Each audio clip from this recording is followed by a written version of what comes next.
Welcome to the Raven Nole Show, the ultimate space for multifaceted, multi-gifted women ready to transform inwardly and create a powerful impact outwardly and redefine what it means to thrive with God at the center of it all. I'm your host, Raven C. Nole, counselor, coach, leader, founder, and speaker. Get ready to ignite your inner fire and unlock your potential, because here we dive into the heart of inner work, explore biblical principles, share prophetic wisdom, and leverage professional expertise. Whether you're looking to grow in your spiritual walk, elevate professionally, strengthen your family life, or enhance your overall well-being, you'll find it here. So let's dive in. Hello and welcome back to the Raven Nole Show. I'm your host, Raven C. Nole. Thank you for joining me today. If you are new to the show, welcome.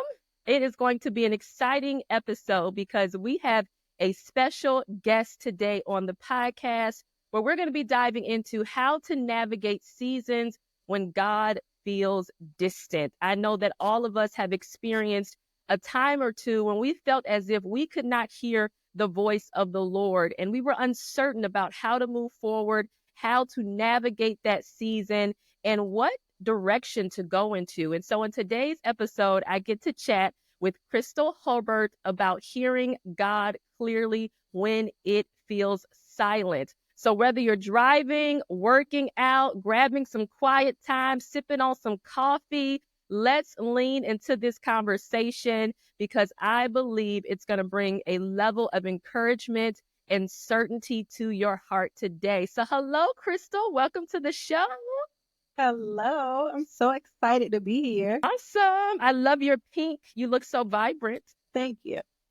So can you take a moment to introduce yourself to our listeners and just share a little bit about your journey? So my name is Crystal Hulbert, and I am a counselor, consultant. I'm a wife. I'm an author. So I'm super passionate about the topic that we're talking about today because it is one of the seasons that I lived, is one of the seasons that I felt was the most difficult to get through and the most difficult to journey through, because the Lord had to really break down a lot of the religious beliefs that I had surrounding how to hear from Him, if I'm hearing Him correctly, hearing Him accurately. So this is one of the topics that I'm most passionate about. I could talk about this all day long. I could talk about counseling and coaching and stuff too, but when it comes to really redirecting and assisting people with hearing from the Lord, I think it's just a heart's passion of mine. I love that because I think for me too, one of the things that really lights me up is being able to redirect people to God.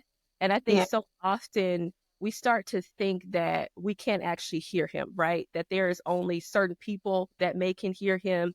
There's only certain places or spaces that you can hear Him. But let's just start off with, what are some emotions you experienced or just during your journey that you had to overcome or navigate through or confront when it came to how you felt about your silent season, when you felt God was distant? What are some things that started to come up and how did you navigate that? So one of the main primary emotions that came up for me, I felt immediately shame.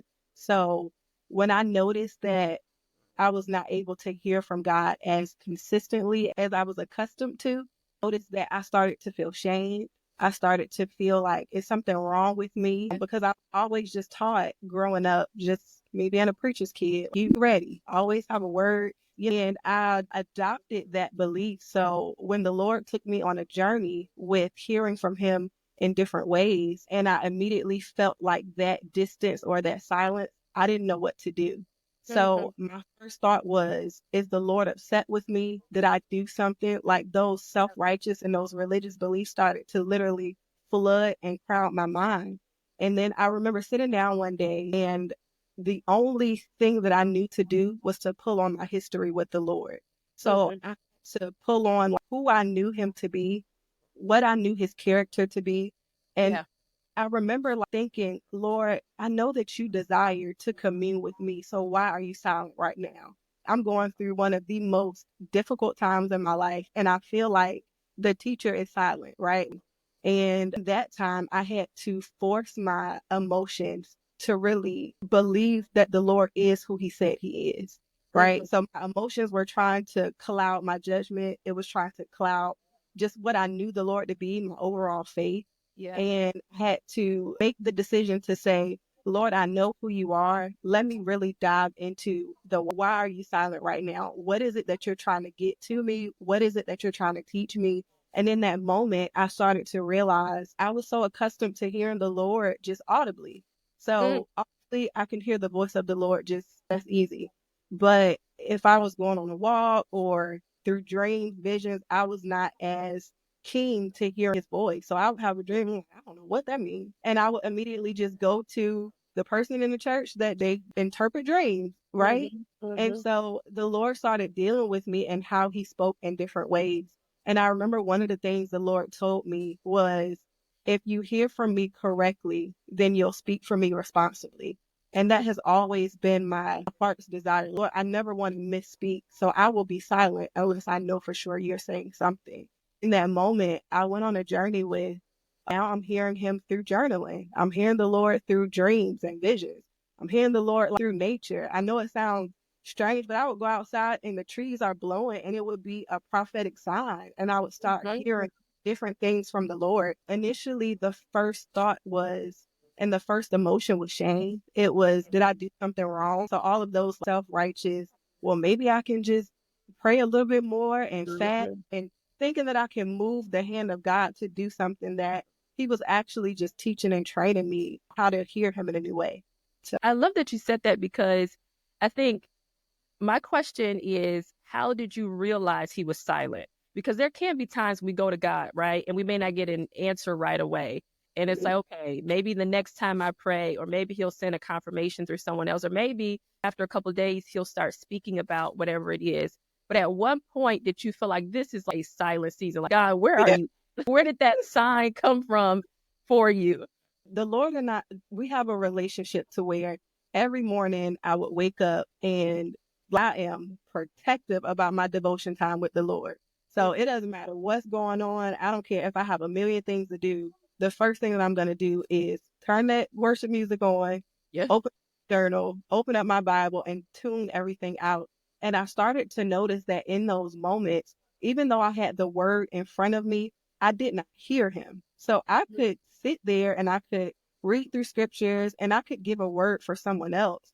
But when it came to the dialogue, the two-sided communication where it was reciprocal, the Lord, where I'm seeking something from the Lord and he responds, that was gone. It Mhm. was Yeah. nothing there. And I was just like, oh my goodness. And I realized that it went on longer than 2 months.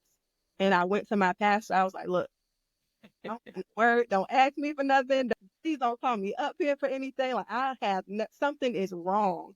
So I think I noticed it when during my devotion time when I was expecting the two-sided reciprocal conversation and it was nothing at all.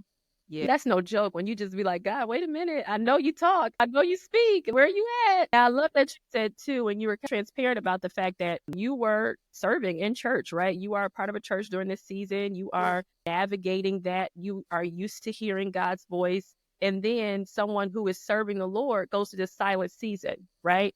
Yeah. So what was that experiencing shame during that time as well? Because sometimes we can feel like, oh, this shouldn't be happening to me. You knew that God was training you. You were able to come to that resolve over time. But what was it navigating shame where you were like, I shouldn't be experiencing this at this point, right? Or did you feel that way? Or Oh, I did. So I felt like I went into a cave all over again because Mhm. it was like this snowball effect where I still have responsibilities within my local church. I still have the responsibility of the house that I was serving in at the time. Mhm. And we still had different things we had to do. So during that time, I was transparent even with my team. So with the prophetic team, I was like, hey, I don't know if y'all ever went through this, but right now I don't hear a thing. Don't look to me. Get over me.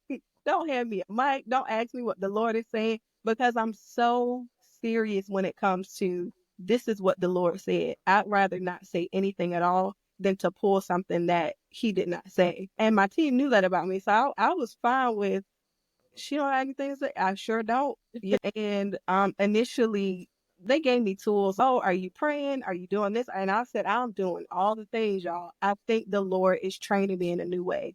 I think he's Mhm. taking me through school all over again. It was Yeah. breaking down everything that I knew to retrain me in what he wanted me to know. It was almost like the Lord introduced himself to me in a new way all over again. Yeah, and I think that that's something that a lot of prophetic individuals, especially prophets, can attest to, that God will switch it up on you. And you'll be like, wait a minute, for the last, like, since I've been awakened to this thing, you've been speaking to me in this way. And now all of a sudden you're shifting on me. Yeah, What world is going on? So, how did you press through and continue to seek the Lord, even though you felt like it was a silent season? Maybe there was some uncertainty about the season you were in or what you were experiencing.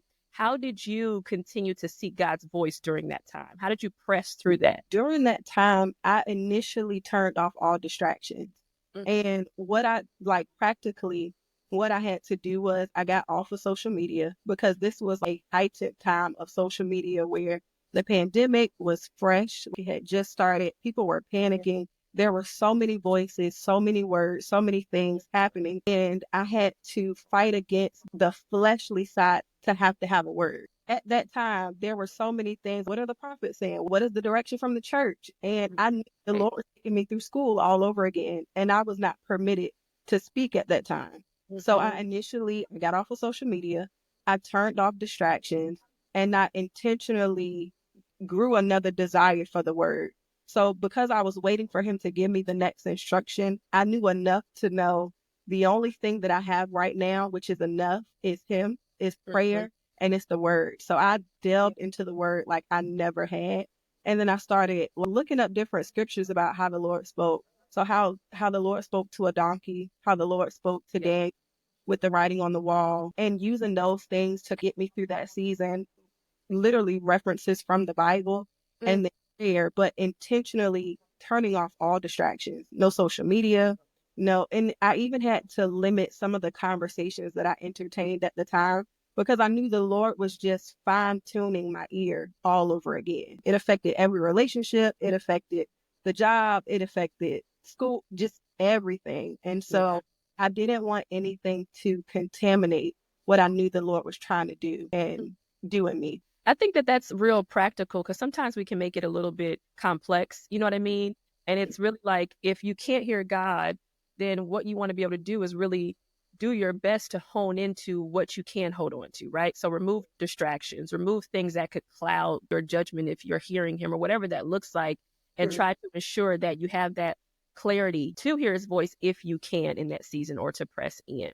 Now, Yeah. when you are in a season like that, and it's almost as if God's voice is just taken because you said how it impacted so much that you were connected to. And it just felt like everything was impacted and somehow, some way was affected. Mhm. Did you deal with any type of anxiety or depression during that time? Because I know that we all can deal with a level of that just based on life, especially around 2020. You know what I mean? Coming out of the pandemic, there's still a lot of that that people are trying to navigate through. But for you, did you experience that? I did. I will say, I want to say the primary one was depression. So initially, I remember I called one of my friends and I was like, "Hey, I really need you to pray for me. The season that I'm in, this is a small snippet, but the Lord is dealing with me on." I felt like I was in the middle of the dealings of the Lord, but then also like the tension and the pressure of everything that was happening in the world. Yeah, And I yeah. was still going through intense moments of weeping for the nation, weeping for the things that were going on with people losing family members and just COVID all in itself. That was a major impact. So between the season that I was in with the Lord training me and going on with the world, I was like, you know what? I don't Throw it all away. Just throw have, it. take me out the game, coach. Nothing left to give. And yet, I will say, I know for sure that I did, but I immediately snapped out of it. It was a conscious decision of, I cannot allow myself to spiral like this because this is a training that the Lord is inviting me into. Like, it's Mhm, not punishment. I'm teaching you how to be, it was like a sharpening or fine tuning. I'm teaching you how to hear me in different ways so that you don't only depend on me to show up in one way because the mhm. Lord is multifaceted, right? I was only used to one small side of him, and he Yeah. wanted to open my world to hear him through so many other avenues. But I took it initially as punishment. And the Mhm. Lord had to show me, no, this is not punishment. This is me teaching you and sharpening and fine tuning you so that when I do speak in different ways, for example, when you're in a boardroom and you're in a meeting, it ain't gonna be speaking in tongues. And I need you to hear me in different ways in any sphere of influence that I place you into. So I started out in ministry and the Lord like shifted me completely straight into marketplace. And Mm, in that sphere, I could be sitting at the boardroom table or at a desk, whatever, and I start writing. And now I'm hearing the Lord give me strategy of the meeting that I'm in. And in mhm. those moments, I was like, that's why you took me through what you now. It was a little drastic. It was a little traumatic, but I realized it in those moments when I would sit in different meetings, I would go into different spaces. Wow, now I'm seeing the benefit of why the Lord took me through what he took me through because I needed to be able to hear him in any space that he placed me into. I think that's powerful because sometimes we can create these beliefs around boxing God into only certain spaces and spheres. And then Mm-hmm. realize that when we're thrusted in other atmospheres, oh, he does speak here as well. We box him into church or we box him into some type of ministry context where that's only where I can hear God or God can speak in a powerful way. But then we realize that there's so much more to life than just a building or a space. And God wants to speak in every area. Yes. But I think also when we create these beliefs, sometimes it can really cause us to stay stuck as well emotionally. And Mhm. so when it comes to anxiety and depression from your perspective, and I know your background is in counseling, mental health, and different things of that nature, does that create a barrier even for yourself or those that you have? I know that you are led in some capacity. You said you're prophetic teams and different things of that nature. Mhm. Have you seen that in those that you have led or those that you've been connected to, where if they have been struggling with some level of anxiety or depression and they're navigating that, can that cause a barrier to you actually hearing God's voice clearly? Yes. What will happen from what I've seen, from what I've noticed, from what I've experienced is you will filter what you believe the Lord is saying through the emotion that you're currently experiencing. So Mhm, sometimes when I hear prophetic words or I hear certain things, you can tell if it's emotionally driven. And I'll ask just a very simple question like, what's going on with you right now? Do you have anything going on in your life? Is something traumatic happening? Etc. Because sometimes if we're not careful, we will filter the word of the Lord through our emotions and it'll come out as garbage, as trash. And what the Lord intended to be pure is coming through an impure vessel because of something that's happening at the time.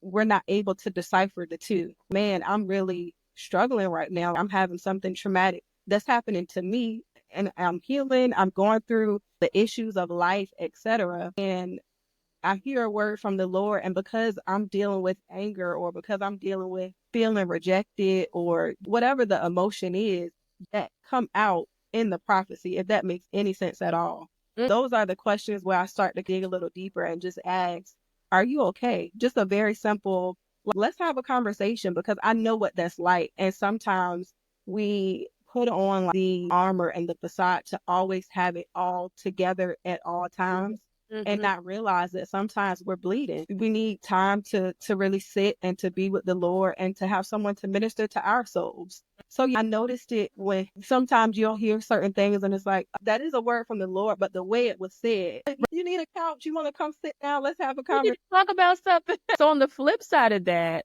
if you're in a silent season and you're in this space where you don't feel God is speaking, that can also just cause anxiety as well. I need to hear God's voice. You can really get anxious about that, and that can just really cause you to get into this space where now you are in panic mode, right? Because it's like maybe it's shame, or maybe I feel like, what have I done? Is God mad at me? And it just constantly continues to be something that you are struggling with every single day. What would you say to a person who is in a silent season currently, who is navigating a space and a place where they feel like God is distant and it's becoming so overwhelming to them, but they're stepping into more anxiety, more panic about hearing his voice? What would you say? To that individual, I would say, and it's going to be like so contradictory, but because anxiety kind of forces us to find an answer, I would Mhm, tell that person to sit silent and to be still. Jeremiah 33:3 says, call to me and I will answer you and show you things that you do not know. And I remember that scripture during the time where I was experiencing anxiety, depression, all the things, just going through all the things. And that scripture kept coming up to me because Jeremiah was desiring an answer from the Lord. And the Lord's response back to him was, call to me and I will answer you and show you things that you didn't know. And so I would say to that person, the easy way out is, let me call someone. Let me fill myself up with 15 different voices and click on 35 different YouTube videos. That's the easy way out. I can get a word if I just click this, and we start grabbing and grasping at so many different things. Yeah. But the most difficult thing to do is to sit silently and literally wait for the Lord to speak to you. And it may not happen the first time that you do it, right? So that first time that you sit silent, you have to train your spirit. You have to train your environment, everything to be still and to be silent and to wait upon the Lord to respond. So it may be a week, it may be a month, it may be 2 months where you are constantly seeking the Lord, going to the Lord and being still and waiting for his response rather than clicking on 35 videos. Well, what is the Lord saying to this person? What does he say here and there and there? And then you're in a constant cycle of anxiety and frustration, and you're all over the place, right? You got 50 words that YouTube and everything else has given you, and not once did you get the one word that the Lord wanted you. It could be pivot. The Lord could literally and say pivot, and you done got 95 other things instead of sitting still long enough to wait for him to give you that answer. I think it's so good because we are in this, I like to call it a popcorn culture. We want everything so fast and quick, and things are speed. Hurry up and give me clarity. Hurry up and give me an answer. Hurry up and give me something. And so we're just reaching for anything at any point. So like you said, you just turn on YouTube and be like, well, whoever is on here right now is popular. Let me just go ahead and listen to it. You know what I mean? And not really waiting to hear God's instruction or waiting to hear God tell you how to move next. But we just feel as if staying still, there's just something wrong. It's an error. If I'm staying still, then something has to be wrong with me. I need to be moving. Even in those moments, I'll never forget. I was in a prophetic training, and the person that was doing the training said, you don't want to be a word junkie. And I didn't get it at the time. You don't want to be someone who needs a word from so many different places, and you're pulling it and reaching for so many different things, and you're not sitting still and reaching for that one instruction that could change your whole, it can change your whole dynamic. It can change your whole life from the Lord. The only thing I wanted to get from you out of this was discipline. Or the only thing that I was getting that I wanted out of this was more communion or more of your time to fill you with more desire for me, etc. I think sometimes even in those moments where the Lord is silent and we're waiting for something, it's like we're waiting for this grand word. I would get one small thing, one word, one instruction that would build upon another word. It would build upon another. And before I knew it, I went through a whole year of training all over again, where it was me and the Lord almost from ground zero. But I think taking off the expectation that the Lord is going to give you a 5-page essay on what he wants you to do too. Sometimes we can, I think, get so emotional and so frustrated that we try to force the Lord to say something that he's not saying. And he may just give a small pivot, a small instruction, something that does not require you to be rolling and throwing up and vomiting at the altar, right? Yeah.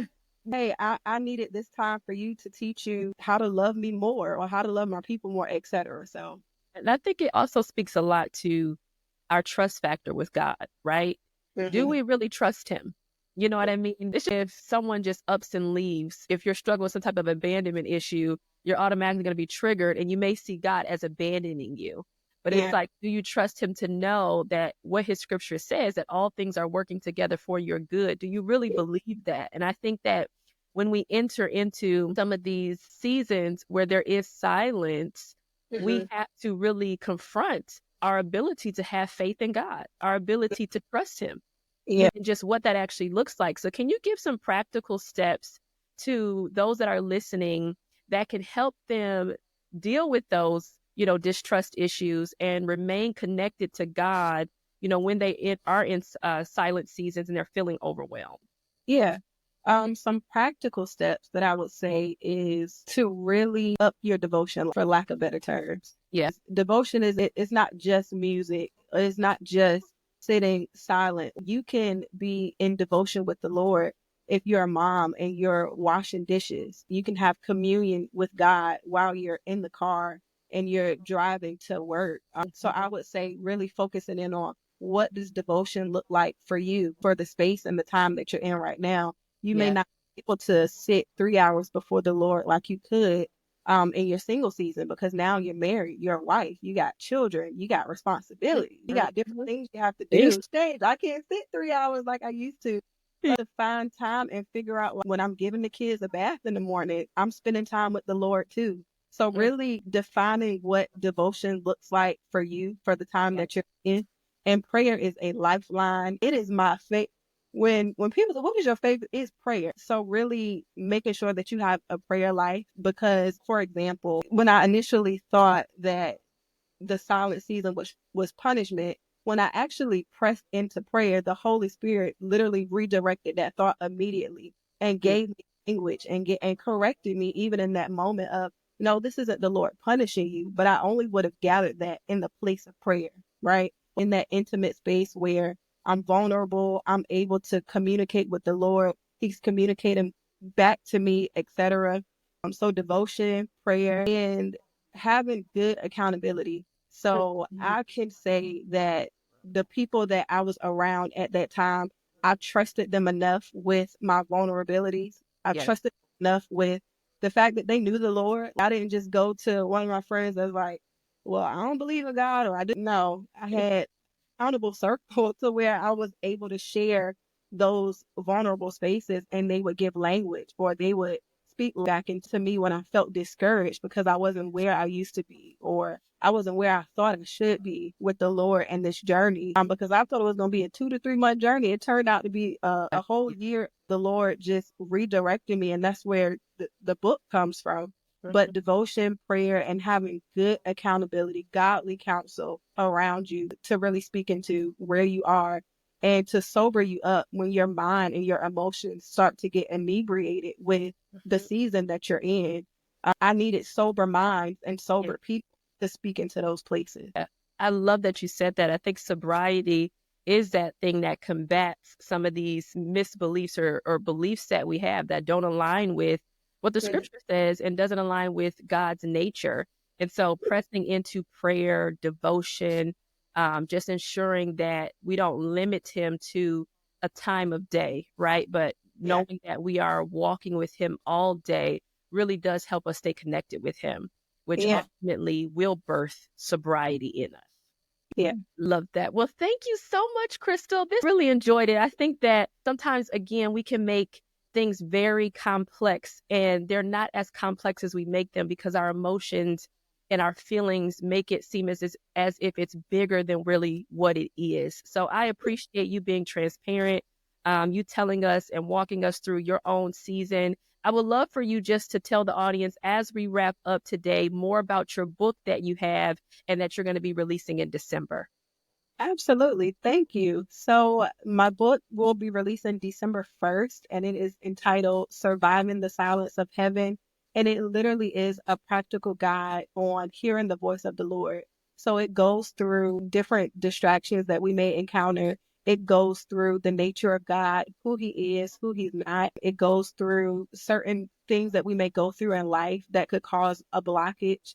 It goes through different noise audits, distractions, many different things, but my prayer is that it's a vehicle of simplification for believers and non believers. So, for even those who say, I've never heard the voice of the Lord a day in my life, like, what do I do and where do I start? So, it'll answer that question, but then it'll also answer the question of the person that's been journeying and walking with the Lord for 15 or 20 years. And you come to a point where you feel as though I'm not as sharp as I used to be, or my ear is not as in tune as it used to be. What do I do? Yeah. Right. And so, that the book goes through what do I do when I feel like the Lord is silent? Because in essence, heaven is not silent, but it is an opportunity and an invitation to journey with the Lord. Where can we get the book? You can get the book on my website at www.anchoredcwc.com, or you can get the book on Amazon. So if you go to amazon.com and type in Surviving the Silence of Heaven, you can get it there. You can follow my social media. So crystal.ray or of course, my business page, Anchored CWC. It will release on all platforms December 1st. Yay! We can wait. Listen, I got to get me a copy too. It's going to be good. I think that this is such a necessary topic for people because we need God's voice in every single moment of our day. So Yes. thank you again, Crystal, for sharing your heart and your wisdom with us. I know many of the listeners will be encouraged by your story and just what you shared today. To our listeners, if today's episode resonated with you, or if you're going through a season of silence in your own faith walk, we would love to hear from you. Go ahead and comment below this video with your thoughts and your takeaways from today. And if you haven't already, be sure to subscribe to the podcast so you don't miss future episodes. Remember, silence doesn't mean absence. God is always working, even when you can't hear him or you feel as if you're unsure if he's close and near. Keep pressing in. Thanks for rocking with me today. Until next time, keep thriving and making an impact. This has been The Raven Nole Show. Thanks for tuning in. Be sure to subscribe to stay updated with our latest episodes. We love hearing from you, so leave a review and let us know your thoughts. Can't wait for the next episode? Connect with me on Instagram or YouTube at Raven C. Nole for more tips and engaging content. Feel free to share a screenshot of this podcast in your Instagram stories. Share your takeaways and tag me using the hashtag RCNPodSquad. Don't forget to visit my website at ravencnole.com and join my email list for exclusive bonuses available only to subscribers. Thanks for rocking and rolling with me. Talk to you soon.